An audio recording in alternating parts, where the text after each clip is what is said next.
어제 한 저녁 한 6시 반 정도 이렇게 교회에서 준비를 마치고 이제 기도원으로 이렇게 가는데 앞에 바라보이는 산이 푸르질 않고 조금 이렇게 황색 빛깔의 색깔이 이렇게 비춰졌습니다. 저희 집사랑이랑 왜 저기는 색깔이 이렇게 노란 빛깔이 돌까? 아마 아파트 짓는다고 아마 산을 이렇게 그냥 이렇게 공사를 한 것 같아. 근데 전체가 그렇단 말이죠. 근데 옆에를 보니까 또 노르스름 하더라고요. 저런 그 나무도 있는가 봐. 그리고 점점 가까이 가니까 푸른 산이더라고요. 그래 알고 보니까 어제 비가 온 이후에 석양이 참 얼마나 아름다운지 발그스레하고 참 너무 아름다운, 저는 사진을 찍을 줄 모르지만은 스냅을 한번 찍고 싶은, 하늘이 저렇게 예쁠 수 있구나. 정말 유럽에서 보는 멋진 그런 하늘. 정말 비 온 후에 아마 대기의 현상에 의해서 그런 빛깔이 달라지는 것 같습니다. 우리의 삶도 그렇지 않을까요?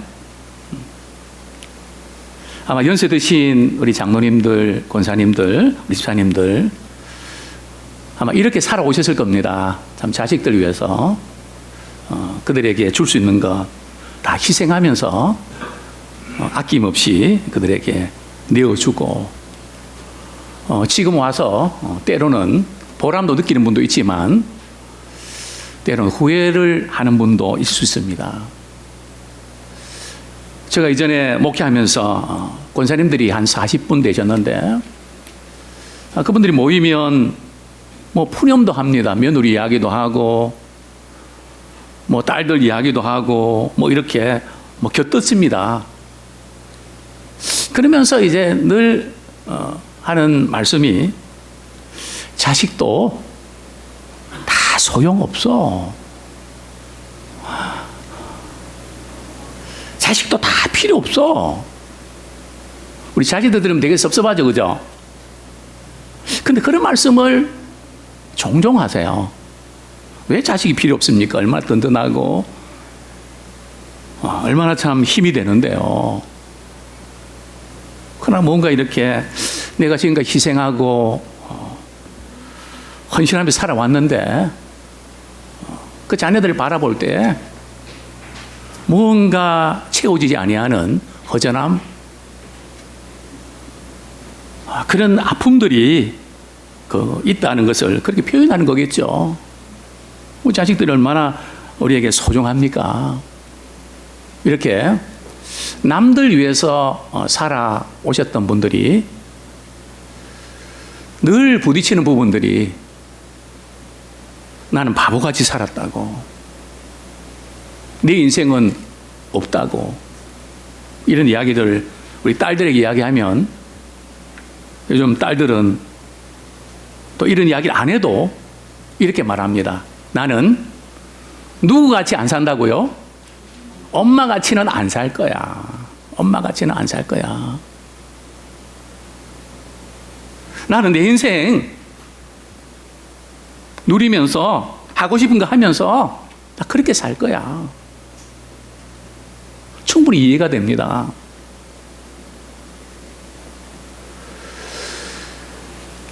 그런데 교회에 오면 또 다른 문제에 부딪힙니다. 어떤 문제일까요? 오늘 본문 15절에 보면 더 이상 자기를 위해서 살지 말고 누구를 위해서 살아야 된다고요? 그리스도를 위해서 살아야 된다. 그래서 이 설교를 들으면 머리가 터질 것 같다는 거죠.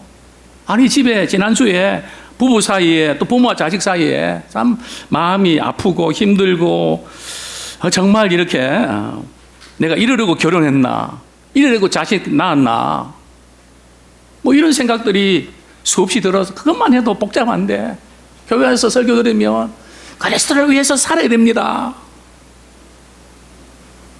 속에서 말은 안 하지만 어쩌라고.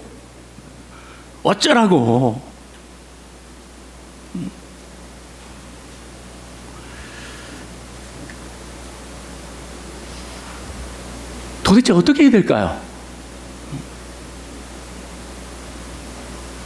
어떻게 사는 것이 맞는 걸까요? 남을 위해서 헌신하며 살아온 우리 부모님의 인생은 실패한 인생일까요?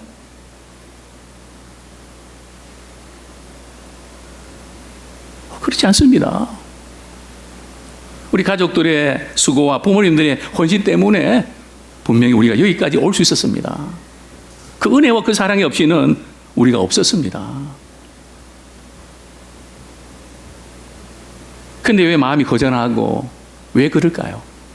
우리 기독교인들은 자신을 위해서 살면 안 되는 걸까요? 성경에서 자신을 위해서 살지 말라는 이 말씀의 의미가 뭘까요? 저는 늘 요즘 와서 말씀 준비하면서 고민을 많이 합니다. 왜냐하면 옛날에는 가짜와 진짜가 분명했는데 지금은 가짜와 진짜가 이렇게 흐려져 있습니다. 가짜가 진짜 같고 또 진짜가 가짜 같고. 요즘에는 정원에 있는 꽃에 파리들이 앉습니다. 자기가 벌인 줄 아는가 봐요. 제가 사진을 찍으라고 가만히 보면 뭐가 이상해요, 색깔이. 저는 소리칩니다. 야, 넌 파리잖아. 너 벌 아니잖아.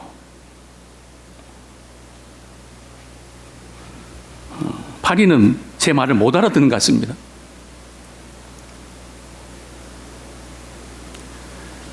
정말 이 진짜와 가짜가 너무나 이렇게 지금 뒤섞여 있는 이런 시대. 그것은 이상하지 않습니다. 성경에 보면 예수님께서 마지막 날 거짓 선자들이 많이 일어나서 많은 사람 미혹게 하고 시험 들게 하고 그렇게 되는 날이 올 거다. 바로 지금이 그 시대인 것 같습니다. 정말 우리 자신을 위해서 살면 안 되나요? 성경은 항상 희생하고 헌신하고 나는 없애야 되나요? 그렇게 말씀하고 있지 않습니다. 우리 빌립보서 2장 4절 보면 각각 자기 일을 돌볼 뿐더러 또한 각각 다른 사람들의 일을 돌보라고 했습니다. 예. 예, 자기 일을 돌보고 또 다른 사람의 일을 돌보라고요. 우리 부모님 세대가 놓친 게 있다면 우리 자식들을 위해서 희생하고 헌신하면서도 또 자신을 위해서도 좀 시간 내고 물질도 좀 쓰고 조금 여력이 조금 있으셔야죠. 그게 빠져서 그런 겁니다. 자식을 위해서 헌신하는 거 너무 귀한 일이죠. 너무 값진 일이죠. 또 두고 열매 맺고 빛이 날 겁니다. 그저 다 소용이 없다는 그 말은 뭔가 마음이 차지 않아서 그냥 섭섭해서 내뱉는 그런 푸념이겠죠. 분명히 성경은 자기를 돌아보고 그리고 다른 사람들의 일을 더 돌아봐라. 근데 오늘날 우리는 그래서 자기 자신을 돌보는 그것조차도 너무 힘이 듭니다. 여력이 없습니다. 나 하나 이렇게 관리하고 뭔가 이렇게 꾸려가는 게 퍽이 없습니다. 참 이런 가운데 우리는 어떻게 살아가야 될까요? 과연 진짜 신자는 어떤 특징이 나타날까요? 먼저 저는 이렇게 도전하고 싶습니다. 내가 어떤 신자인지 점검해 보는 것이 필요합니다. 나는 지금 어떤 신자인가?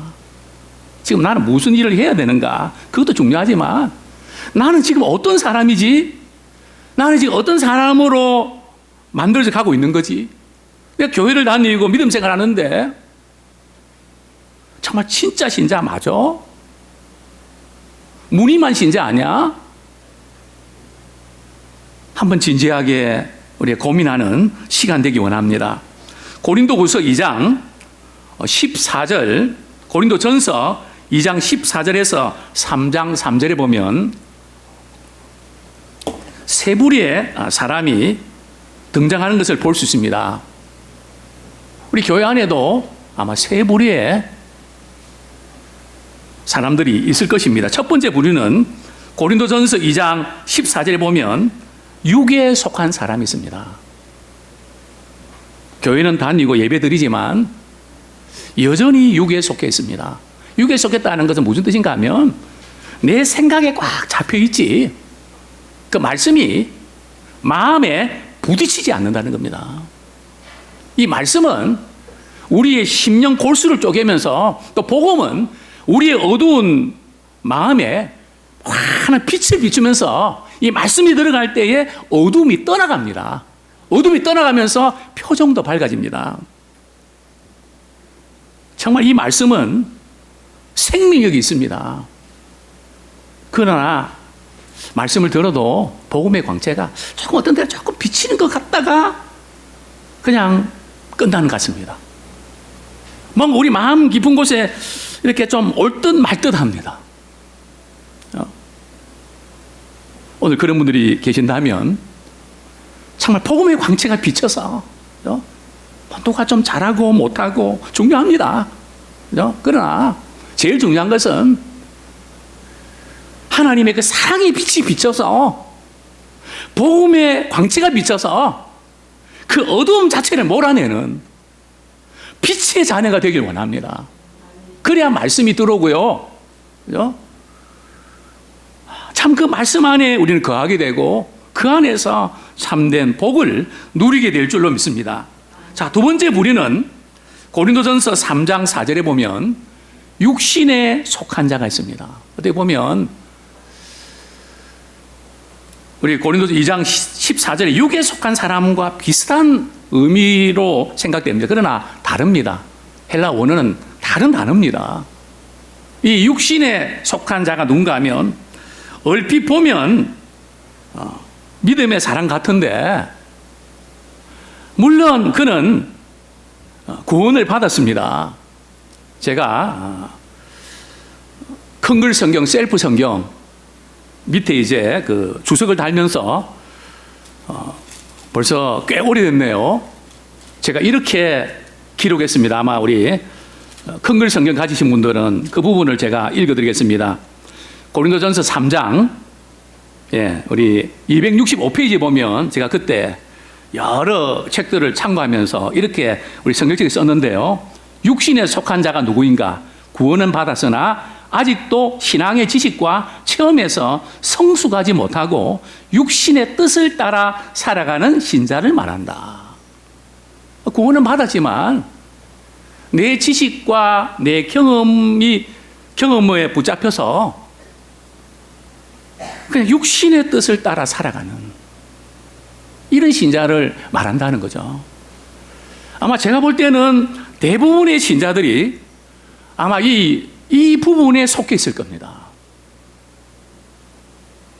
제가 어제 이렇게 기도하면서 참 많이 울었습니다. 하나님, 우리 성도님들 한 분 한 분 기억하면서 많이 울게 하셨습니다. 지금 우리 성도님들의 영적 상태는 어떻습니까? 어떤 문제를 안고 있습니까? 어떤 것 때문에 고통당하고 있습니까? 그것을 해결할 수 있는 길이 뭡니까? 그리고 살아야 됩니까? 이 육신에 속한 상태에서 계속 머물러 있어야 됩니까? 죽을 때까지 그렇게 가야 됩니까? 그건 아니지 않습니까? 더 이상 이 단계에서 맴돌지 말고 세 번째 부류로 나가기 원합니다. 제가 말하는 진짜 신자는 바로 세 번째 부류의 신자입니다. 세 번째 부류는 어떤 사람입니까? 신령한 자, 신앙이 성숙한 자, 성령이 충만한 자를 가리킵니다. 어린아이 같지 않고 이 육신에 속한 그리스도의 특징은 시기하고 질투하고 다투고 그게 육신에 속한 그리스도인의 특징입니다. 그러나 성령의 충만한 사람은 이 부분을 극복할 수 있습니다. 사랑하는 성도님들이요, 이 세 부류 신자 가운데 또 교인 가운데 이 세상에서 가장 불쌍한 자가 누굴까요? 그냥 육신에 속한 사람 첫 번째, 두 번째 육신에 속한 그리스도인, 세 번째 성령 충만한 그리스도인. 이 세 부류의 사람 가운데 나는 어디에 속할까요? 어떤 사람이 제일 불쌍할까요?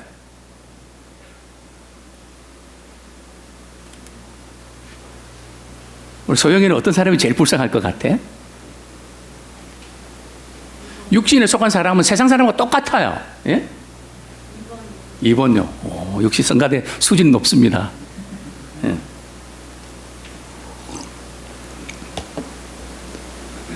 육신에 속한 그리스도인들은 세상에 사는 것도 재미가 있나요? 재미가 없습니다. 연세들이 지금 그러더라고요. 예수 믿고 나면 세상에 있는 건 재미 때까리가 없더라고. 때까리가 뭔지 아십니까? 물론 끌리죠.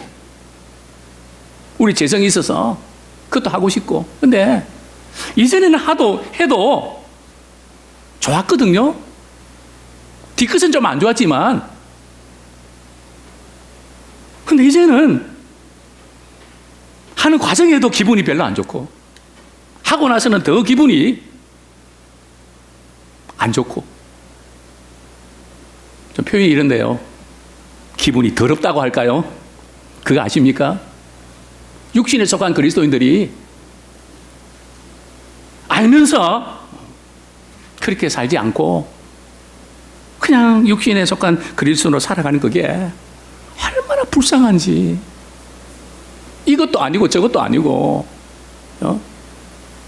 혹시 또 말씀 듣는 중에 그러면 다시 육신에 속한 자로 돌아가야 되겠다.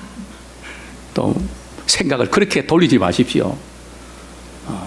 성숙한 그리스도로 나가길 원합니다. 신앙생활은 말이죠, 어정쩡하게 하는 사람이 가장 불행합니다. 그죠? 은혜도 못 받고 재미도 없고 짜증만 나고 정말 이 마음이 아프죠. 그래서 아마 어제 기도하면서 참 많이 울게 하셨던, 한 분 한 분 볼 때 물론 아픈 부분들, 또 관계 때문에 어려운 분들 여러 가지 있지 않습니까? 취업 문제 많잖아요.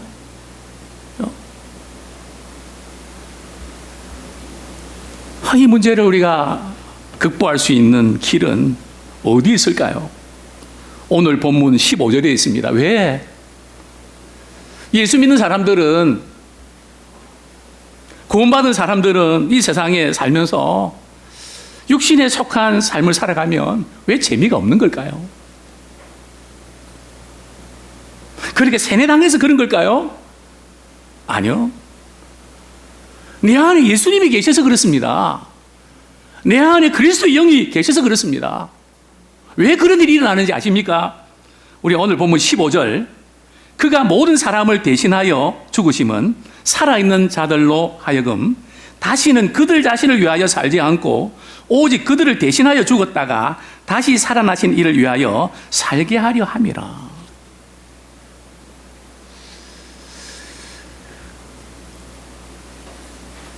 자신을 위해서 더 이상 살 수 없다는 거죠. 왜요?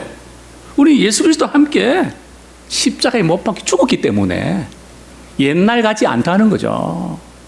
물론 죄성에서 넘어지지만 우리는 압니다. 영적으로 뭐가 좋고 안 좋은지 압니다. 저는 두 번째로 이렇게 도전하고 싶습니다.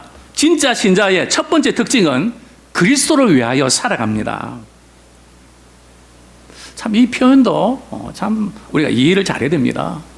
저는 계속해서 이 말씀 준비하면서 하나님, 우리 신자와 불신자가 살아가는 게 비슷하지 않습니까? 아침에 일어나서 밥 먹고 차 타고 직장 가서 아니면 가사 일하고 자녀들 돌보면서 똑같이 살아가지 않습니까? 직장 가서 점심 먹고 또 회의하고 또 업무 보고 돌아서 자고 TV 보고 뭐 그렇게 살아가는데 그리스도를 위해서 이렇게 살아가는 게 뭡니까? 뭐 쇼핑도 하고 취미생활도 하고, 근데 자신을 위해서 살지 않는다는 의미가 뭘까요? 자신을 위해서 살지 않는다. 이 말씀의 뜻은 뭐 불신자들 하는 거 똑같이 하지 말라는 게 아닙니다. 우리는 그렇게 해야 됩니다. 그러나 자기 자신만을 위해서 살지 말아야 됩니다. 자기 자신만을 위해서 살면 안 된다는 거예요. 근데 제가 우리 성도들이나 또 요즘 이렇게 돌아가는 걸 보면 거의 대부분이 자기 자신만을 위해서 살아갈 수밖에 없는, 살아가야 되는, 여기에 꽉 잡혀서 다른 거 볼 수 있는 여유가 없습니다. 참 어떻게 하면 좋은지. 자기 자신만을 위해서 살아가는 거 참 불행합니다. 목사님이 그걸 어떻게 합니까? 저는 중3 때 터득했습니다. 남들 위해서만 살아가는 것도 후회와 섭섭함이 남는 거 발견했고요. 내 자신을 위해서 살아간다는 그 자체 아무리 성공해도 거기에는 행복이 없다는 거.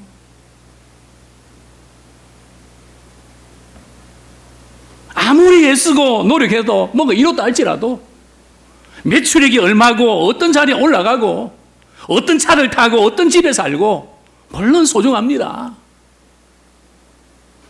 그러나 분명한 것은 내가 이것을 위해서 이렇게 달려왔나 틀림없이 허망한 것으로 끝날 것입니다. 그게 성경이고 우리 하나님께서 그렇게 우리 인생을 설계해 놓으셨습니다.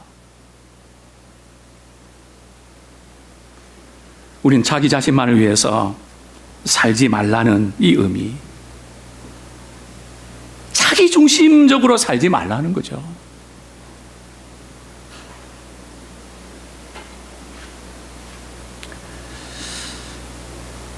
그러면 도대체 어떻게 살라는 말일까? 분명 우리 신자는 삶의 우선순위가 있습니다. 너무나 잘 알죠? 첫 번째 삶의 우선순위가 누굽니까? 먼저 우리는 하나님의 영광을 위해 살아야 됩니다.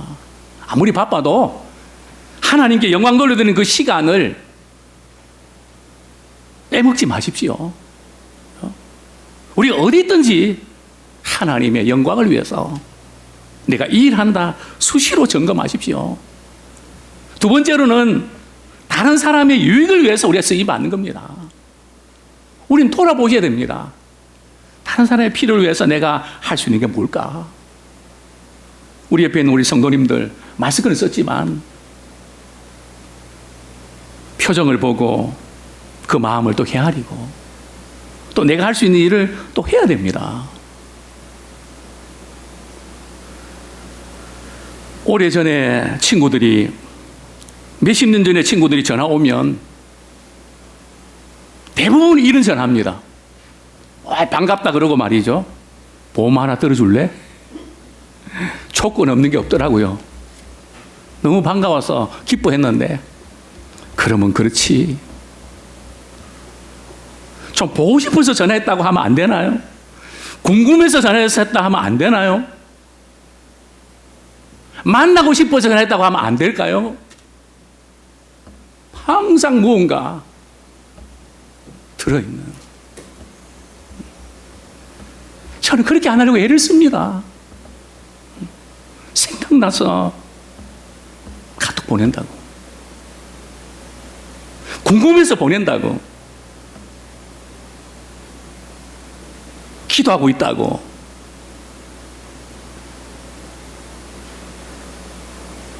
참 우리가 짧은 인생을 살면서 이제 우리 가족들을 좀 돌아보고 또 우리 주변의 성도님들 좀 돌아보고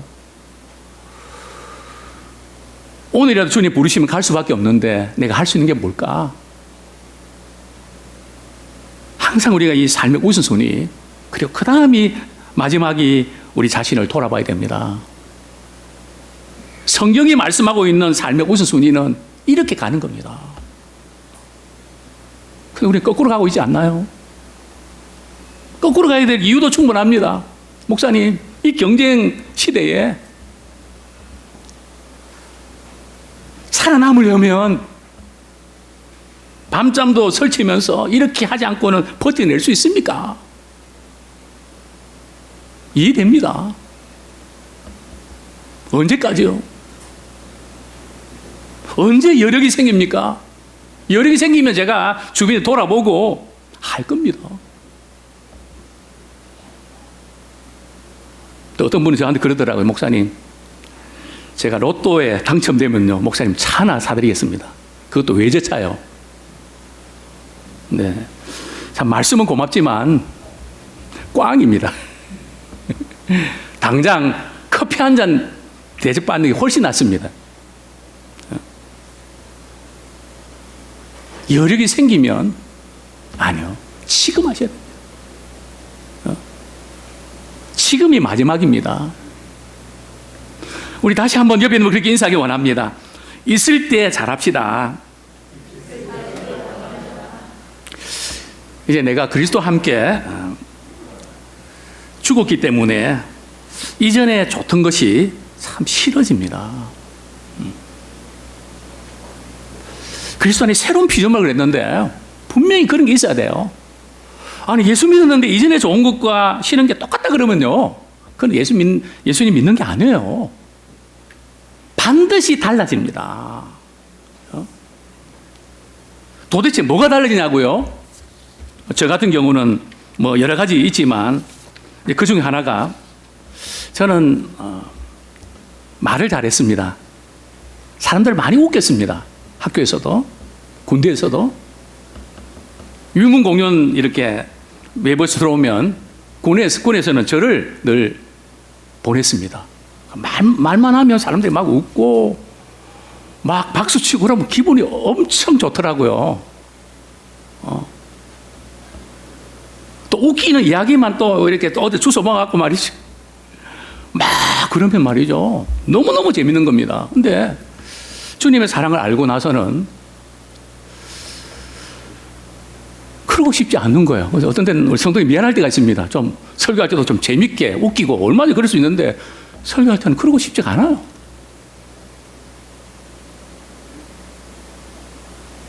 그게 싫은 겁니다. 그리고 또 이제 저는 속상하면 주특기가 잠자는 겁니다. 잠이나 퍼자자. 근데 제가 주님을 영접하고 주님의 사랑을 깨닫고 나서 1시간 잠 더 자면 속상합니다. 시간을 아껴야 되는데 이 1시간 동안 다른 분들이 유익을 주고 더 준비하고 성도들에게 필요한 양식을 줘야 되는데 이게 속상한 겁니다. 저는 뭐 다른 게 속상한 게 아니고요, 시간을 아무렇게나 사용하는 게 전부 너무 속상한 겁니다. 왜요? 주님이 내 안에 거하시기 때문에 내가 그리스도를 살아야 되는데 얼마나 할 일이 많은데.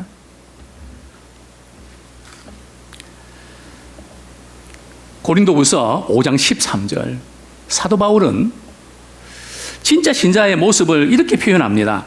고린도후서 5장 13절, 우리가 만일 미쳤어도 하나님을 위한 것이요 정신이 온전하여도 너희를 위한 것이라고 사도 바울은 고린도 교인들에게 권면합니다. 미쳐도 곱게 미쳐야 되거든요. 사도 바울은 사람들이 당신 미쳤다고 했지만 누구를 위한 거라고요? 나는 하나님을 위해서 미쳐 있는 사람이다. 세상 돈에 미쳐 있고 쾌락에 미쳐 있고 권력에 미쳐 있고 국회의원 자리에 미쳐 있고 세상에 그 어떤 것에 다 미쳐 있는. 근데 사도 바울은 나는 미쳤어도 하나님을 위해서 미쳐 있다. 정말 우리 모두가 하나님을 위해서 한번 미치기를 원합니다. 그러니까 말씀드리고 싶어, 말씀을 들어도 속으로는 난 절대 정신 똑바로 차리고 안 미친다. 안 미치고 싶죠. 사실 신앙은요, 하나님께 미쳐봐야 미친 사람 심정을 압니다. 정신이 온전해도 누구를 위했다고요? 고린도 교회 성도 너희를 위해서 내가 정신이 온전한 거다. 먼저 하나님의 영광을 위해서 삶의 우선에 잡혀 있죠. 그 다음은요, 고린도 교회 성도들을 위해서. 정말 저들에게 무엇이 필요한가? 이제 오늘 이렇게 마스크를 쓰고 예배드리는 우리 한 분 한 분들은 나나 신앙 어디 가서도 은혜 받고 그게 중요한 게 아니에요. 나를 통해서 정말 주님이 베풀어 주신 은혜를 나누고 거룩한 영향을 끼치는데 쓰임 받기를 원합니다. 내가 온전하여도 당신들을 위해서 온전한 겁니다.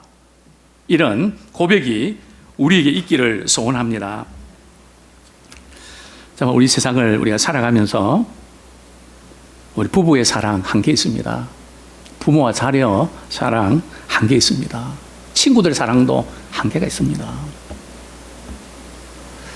그래서 우리는 이 한계가 있는데 우리는 기대를 합니다. 언젠가는 잘해주겠지. 그것만 해결되면 괜찮겠지. 그렇게 시간을 많이 사용해 왔습니다. 언제까지요?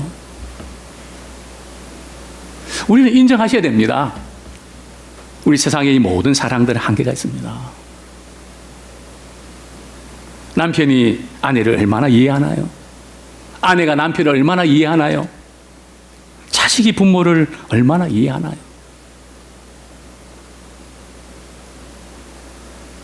참 우리는 한계가 있습니다. 그 이해가 안 되고 또 사랑이 부족해서 마음이 아프고 언제까지 끌고 가시랍니까? 저는 마지막으로 진짜 두 번째 특징에 대해서 말씀드리려고 합니다. 그리스도의 사랑이 강건하십니다. 그리스도를 위해서 산다는 것은 다른 게 아니고요. 뭐 특별한 게 아니고 그리스도께서 나를 어떻게 사랑하셨는가? 내가 연약할 때에, 내가 원수됐을, 죄인되었을 때에, 정말 사랑받을 만한 자격이 없을 때에 주님은 나를 어떻게 사랑하셨나?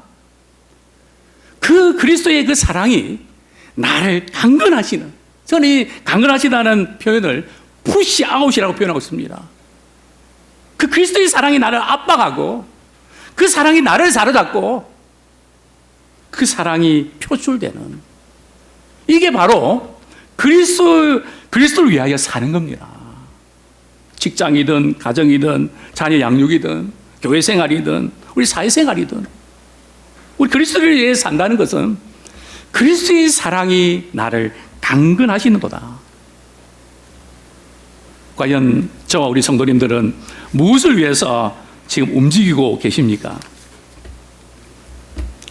여러 가지 많은 아픔과 고통을 겪으면서 그게 해결되기를 바라지만 해결될 기미가 보이나요? 물론 저도 해결되기 위해서 기도합니다. 왜냐하면 우리가 살아가는 데 되게 소중하기 때문에 그렇습니다. 그러나 기도하면서 느끼는 것은 그것보다 더 중요한 게 있지 않을까. 해결은 안 될 것 같아. 부부 사이의 그 관계가 해결되는 것은 쉽지 않아. 물론 부모와 자녀 사이에 우리가 나아지기 위해서 애를 써야 되지만 쉽지 않아. 그러면 우리가 어떻게 해야 될까요? 저는 이런 표현을 찾았습니다. 좀 불편하지만 한번 따라해 보시겠습니다. 안 되는 줄 알면서 왜 그랬을까?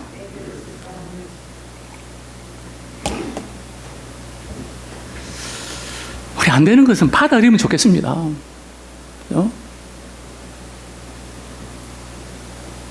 그리고 우리 자신이 그리스도의 그 강건적인 사랑을 우리가 공급받아서 내 주변에, 내 가까운 데 있는 분들에게 그리스도의 사랑이 강건적인 그 사랑을 나타내고 표현하기 원합니다.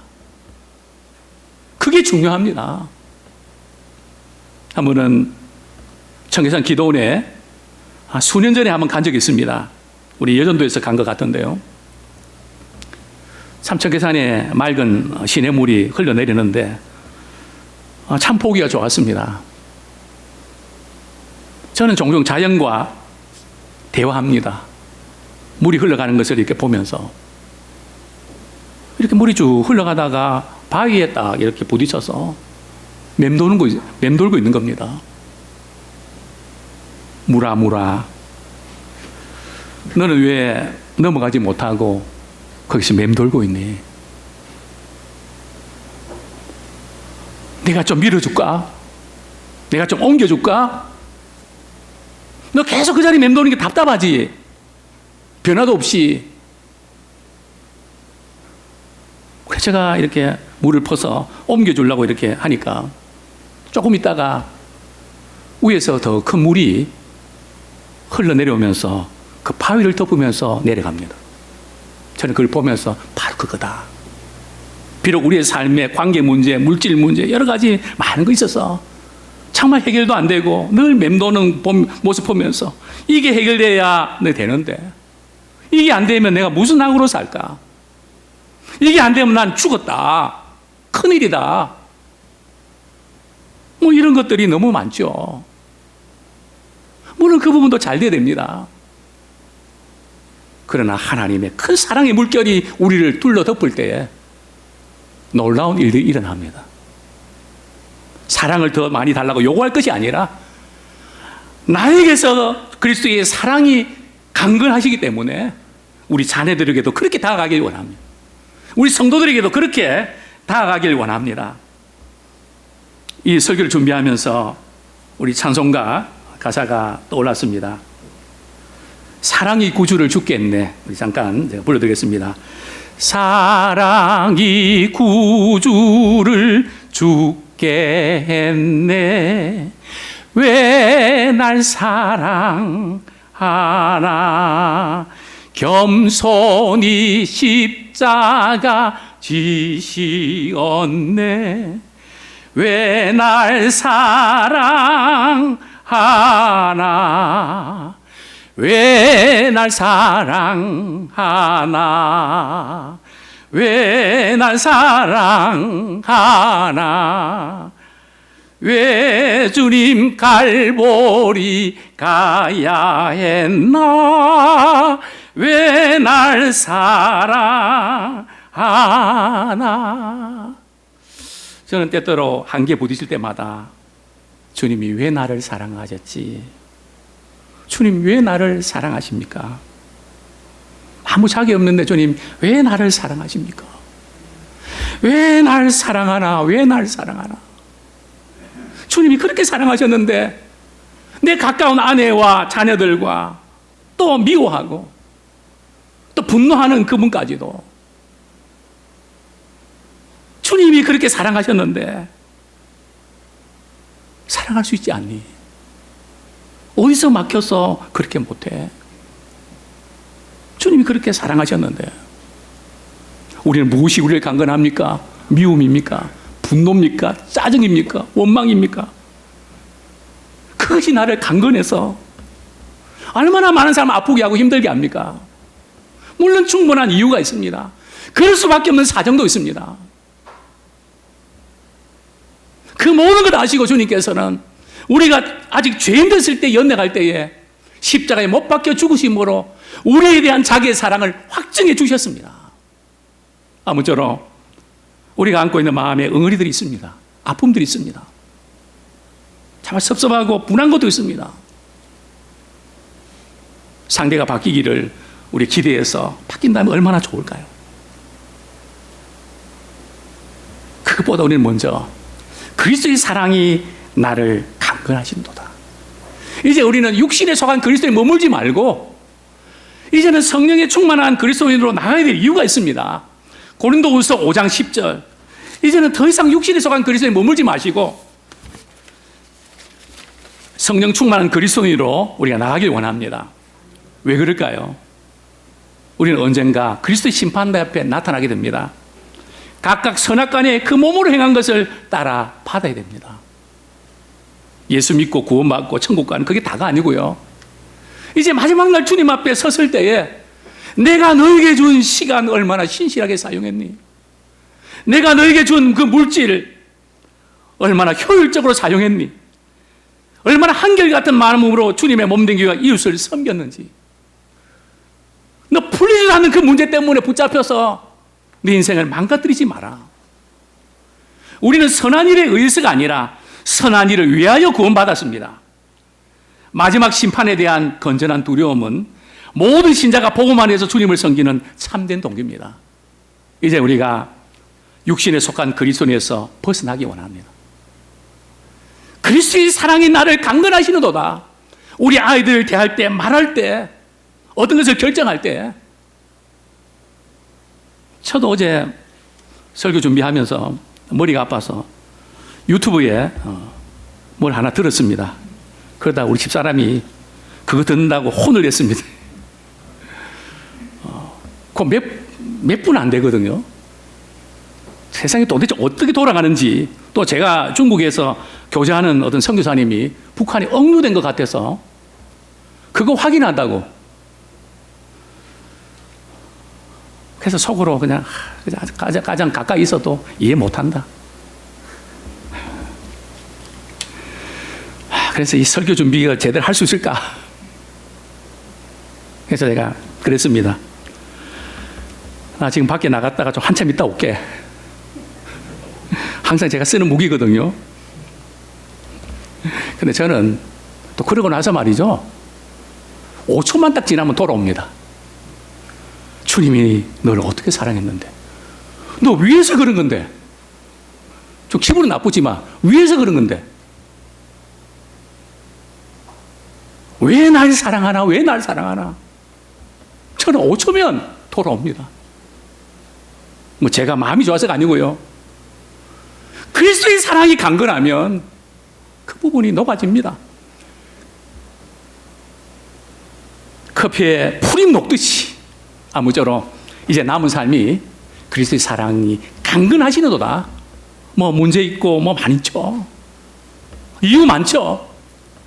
그러나 그리스도의 사랑으로, 그 강건적인 그리스도의 사랑으로 우리 가족들을 사랑하고 우리 주변에 아파하는 분들 우리가 품고 그들에게 감동을 줄 수 있는 축복의 통로가 되기를 소원합니다. 이 시간 우리 말씀 붙잡고 같이 한번 기도하기를 원합니다. 나는 정말 진짜 신자인가?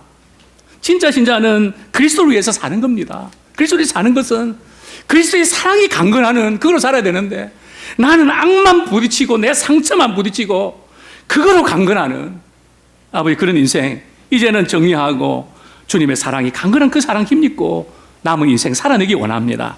주님, 우리에게 그렇게 감당할 수 있는 그리스도의 그 사랑 안에 거하게 하여 주옵소서. 같이 한번 통성으로 기도하겠습니다. 하나님, 부족하고 연약한 저희들을 무식한 이처럼 사랑해 주셔서 오늘도 우리가 주님 앞에 나와 기도하며 나아갑니다. 정말 우리 자신이 신앙생활 한다고 하지만은 정말 삶의 목적이, 삶의 우선순위가 정말 바로 잡혀 있는지, 아버지 하나님, 우리가 주님 위해서 사는 것은 그렇게 할 수 있으면 좋고 그렇게 해도 하지 않아도 상관이 없는, 아버지, 그런 것이 아니고 정말 그것에 바로 설 때에 우리가 다른 사람을 위하여 우리가 섬기는 것도, 또 나를 돌아보는 일도 균형이 잡혀서 정상적인 그리스도의 참된 복을 누릴 수 있을 텐데, 아버지, 우리는 정말 이것을 잃어버리기 때문에 자신을 위해 살아도 의미가 없고 남을 위해 살면서 후회가 되고 섭섭한 마음이 있고, 아버지 하나님, 계속해서 거기에 맴도는 우리의 모습이 아닌지 이제 그것을 뛰어넘기를 원합니다. 그리스도의 강건적인 사랑, 정말 우리를 아무 조건 없이 사랑해 주셨는 그 사랑을 힘입고 우리에게 맡겨진 가족들과 친지들과 교회와 참 많은 분들에게 이 사랑 드러내며 사랑으로 압도할 수 있는 그런 저희들 되길 원합니다. 주 예수 이렇게 사랑하니 우리는 어떻게 보답할까? 정말 주 예수 이렇게 사랑하니 나는 참 즐겁도다. 왜 날 사랑하나, 왜 날 사랑하나. 아버지, 그 사랑 힘입고 남을 한 달 동안도 승리하며 살게 하여 주시옵소서. 아멘. 네, 우리 다 같이 일어나셔서 왜 날 사랑하나, 우리 1절 우리 찬양 드리겠습니다.